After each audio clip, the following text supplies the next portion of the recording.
علیکم بچوں. کل ہم لوگوں نے چیپٹر 5 پڑھا تھا لیکن وہ مکمل نہیں ہو پایا تھا. چیپٹر 5 کا جو موضوع تھا یعنی ٹاپک تھا وہ تھا رابندر ناتھ ٹیگور. تو بچوں رابندر ناتھ ٹیگور جو ہم لوگوں نے کل پڑھا تھا یہ جانا تھا کہ ان کی پیدائش 7 مئی 1870 کو کولکاتہ میں ہوئی تھی. آپ دیکھ سکتے ہو کہ 7 مئی 1861 یعنی 1861 کو کولکاتہ میں وہ پیدا ہوئے. اور ان کے جو والد تھے وہ بزرگ مہارشی دیوندر ناتھ ٹیگور کے 14ویں اور سب سے چھوٹے بیٹے تھے. تو اس میں جو یاد رکھنے والی چیز یہ ہے کہ رابندر ناتھ ٹیگور کی جو پیدائش ہوئی وہ کب ہوئی تھی. تو ان کی پیدائش 1861 میں ہوئی تھی کولکاتہ کے اندر. رابندر ناتھ ٹیگور کو شاعری کا بہت شوق تھا. اسی وجہ سے آپ نے پڑھا ہوگا یا کل ہم نے بتایا تھا کہ وہ اسکول میں ان کو من نہیں لگتا تھا. انہیں لندن بھی بھیجا گیا تھا لیکن انہیں بھی وہاں بھی من نہیں لگا. وہاں سے پڑھائی کو چھوڑ کر وہ اپنے ملک ہندوستان واپس آ گئے اور شعر و شاعری میں لگ گئے. اب ہم لوگ آگے بڑھتے ہیں کہ شعر و شاعری کے علاوہ رابندر ناتھ ٹیگور کو موسیقی سے بھی قدرتی لگاؤ تھا. موسیقی کہتے ہیں میوزک.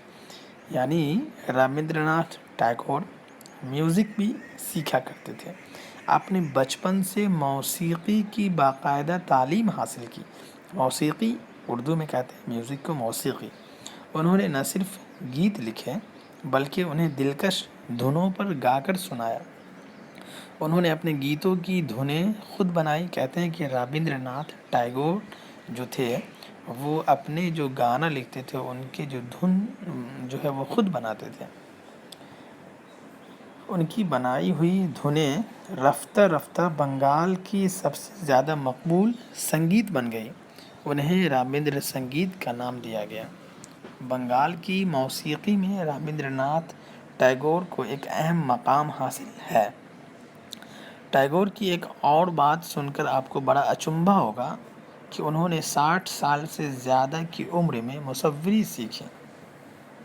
بھلا اتنی عمر کو پہنچ کر انسان کسی نئے فن کو تو کیا سیکھتا اپنے اس فن سے بھی اکتا جاتا. ظاہر سی بات ہے جب آدمی عمر دراز ہو جاتا ہے جب وہ اپنے عمر کو پہنچ جاتا ہے تو اسے سیکھنے کی جو خواہش ہے وہ ختم ہو جاتی ہے.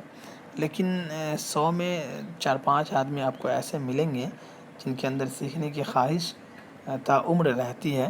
وہ نئی نئی چیز سیکھنا چاہتے ہیں. ٹھیک اسی طرح رابندر ناتھ ٹیگور بھی تھے. تو انہوں نے عمر کے اس دور میں بڑھاپے کے عالم میں ایک نئے فن کو سیکھا. پوری توجہ اور محنت سے سیکھا اور ابھی اسے سیکھے ہوئے 10-12 سال بھی نہ ہوئے تھے کہ مصوری کے پیغمبر کا درجہ مل گیا. ٹیگور کی تصویریں زیادہ تر قدرتی مناظر پر ہیں.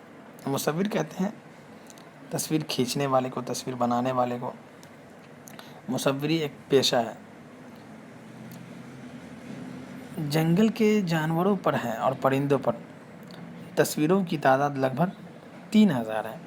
ٹیگور ہندوستان کے نہیں دنیا کے بہت بڑے شاعر تھے، بہت بڑے سنگیت کار تھے، بہت بڑے مصور تھے.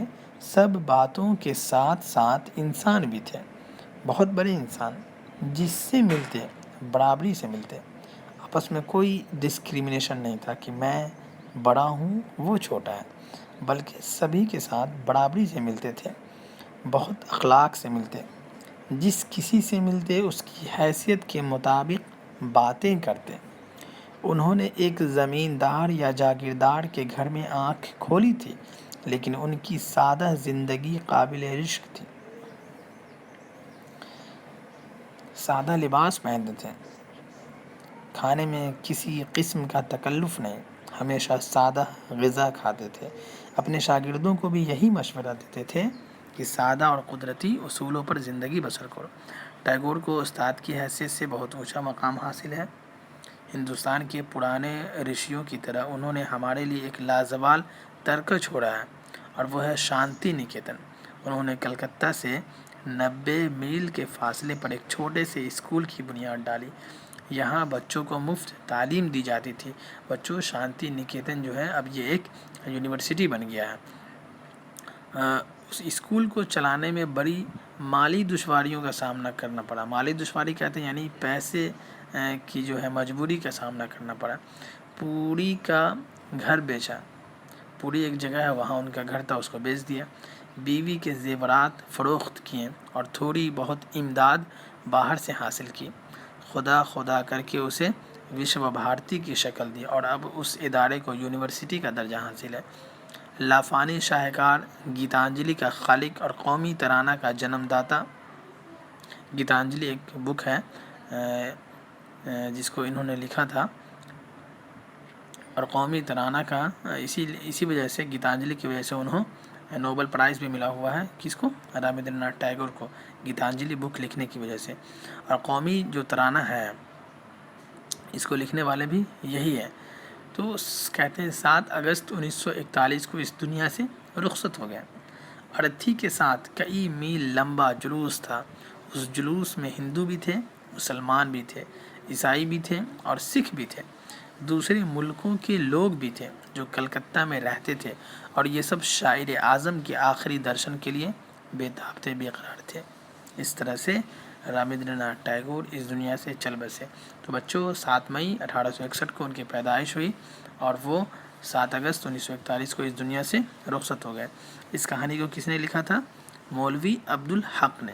کس نے؟ تو مولوی عبدالحق نے۔ اب اس کے جو الفاظ اور معنی ہیں اس کو آپ یاد کر لیں۔ مہارشی کہتے ہیں بڑے مرتبے والا انسان، ایشور بھکتی مینس خدا کی عبادت، شب و روز، شب روز کا مطلب رات اور دن، شب کہتے ہیں رات کو، روز کہتے ہیں دن کو، تو شب و روز رات اور دن۔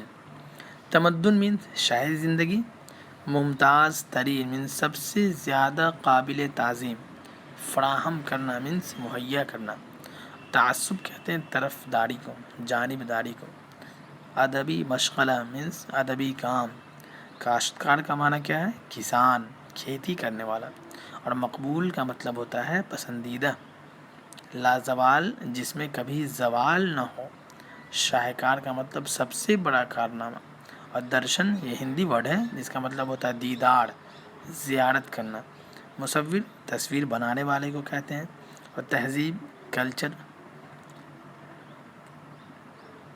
رشک کرنا مینس کسی کی اچھائی کو دیکھ کر اس جیسا بننے کی خواہش یا اس سے جلن محسوس کرنا۔ اس کے بعد ہے صدیوں ہے سینکڑوں سال، سہ پہر میں تیسرا پہر، مرغن کھانے کہتے ہیں گھی والے دن، اطمینان بخش کہتے ہیں اطمینان کے قابل۔ اس طرح سے جو الفاظ اور معنی ہے اس کو آپ یاد کر لیں گے۔ پھر میں کل اس ایکسرسائز کی جو بھی سوالات ہیں، جو بھی کوشچن آنسر کا ایکسرسائز ہوگا یا فل ان دا بلینکس ہوگا، جملے بنانے ہوں گے یا قواعد سے کچھ بھی ہوگا، وہ میں کل انشاءاللہ میں بتاؤں گا۔